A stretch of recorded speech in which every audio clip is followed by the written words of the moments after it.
కష్టపడ్డాడు భర్త, ఆరుగాలం కష్టపడ్డాడు, ఇల్లు భార్యను పోషించాడు, పిల్లలను పోషించాడు, ఇల్లు కట్టించి ఇచ్చాడు, ఒక కష్టపడి స్థలం కొన్నాడు, ఇల్లు కట్టించి ఇచ్చాడు, అప్పులైతే అప్పులు కూడా తీర్చాడు, భార్యకి కావలసినవన్నీ పట్టు చీరలు తెచ్చిపెట్టాడు, అన్నీ తెచ్చిపెట్టాడు, కోరింది తెచ్చిపెట్టాడు.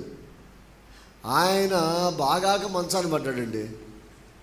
1 నెల చేసింది, 2వ నెలలో వదిలిపెట్టిపోయిందండి.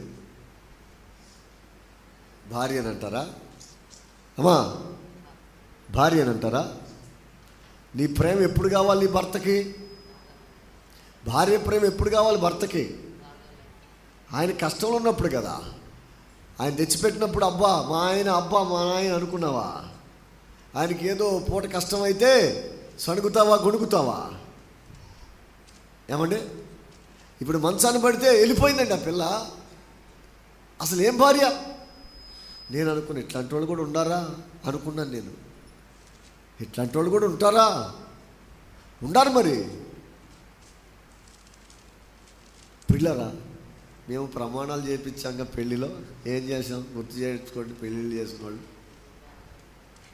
పెళ్ళి చేసినప్పుడు ఏం ప్రమాణం చేసావు నువ్వు? మీ ఆయన చేయబట్టుకుని అది వ్యాధి అందును ఆరోగ్యమందును నిన్ను కాపాడి సంరక్షించుటకై, ఇంకో ముందు మాట చెప్పండి, అనే నేను అనే నిన్ను, ఇది మొదలుకొని మన జీవితాంతం వరకు వ్యాధి అందును ఆరోగ్యమందును సుఖదుఖములు అందును నిన్ను కాపాడి సంరక్షించి నీతో కాపురం చేయదునని పెద్దల ఎదుట, ఎవరు ఎదుట?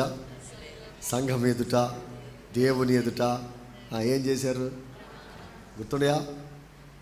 మరి ఏంటంటారు? ఊరకు ఆరోగ్యం అందేనా, వ్యాధి అందు కూడానా?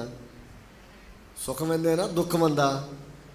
అన్నిట్లో భార్యాభర్తలు సుఖదుఖాల్లో కలిసి ఉండాలి, కష్ట నష్టాల్లో కలిసి సాగిపోవాలి. ఒకళ్ళ మీద ఒకటి అనుకోకూడదు. నీ మూలానే కష్టాలు, నీ మూలాన్ని అనుకోకూడదు. ఎవరి మూలాన్ని రాయనే? నీ మూలాన అనకూడదు. ఏముందలయ్యా మనుషులకు కష్టాలు మానవులకు వస్తాయా, దేవుడు ఉండాలే ప్రార్థన చేసుకుందాం అనాలి. ఏమనాలి? ప్రార్థన చేసుకుందాం, ప్రభు ఉన్నాళ్ళయ్యా, ఏముందిలే మాయ్, ప్రభు ఉన్నాళ్లే, దేవుడు ఉన్నాడు. కష్టాలు పొరపాటు జరిగిపోతూ ఉంటేలే వాటి గురించి నువ్వే చింతపడవాకు, దిగులు పడవాకు. దేవుడు అద్భుతాలు చేస్తాడు, ప్రభు ఆశ్చర్యకార్యాలు చేస్తాడు. ఈరోజు దుఃఖపడుతున్నా, రేపు ఆశ్చర్యకార్యాన్ని దేవుని దగ్గర చూస్తాం. ఈరోజు కష్టమైన, రేపు మన జీవితాల్లో దేవుడు కరుణించే రోజు ఒకటి ఉంది. ఖచ్చితంగా ఈ సమస్యలు తీరే రోజు ఉంది. ప్రభు మీద విశ్వాసాన్ని వదిలిపెట్టొద్దు అనే నిలకడైన విశ్వాసం.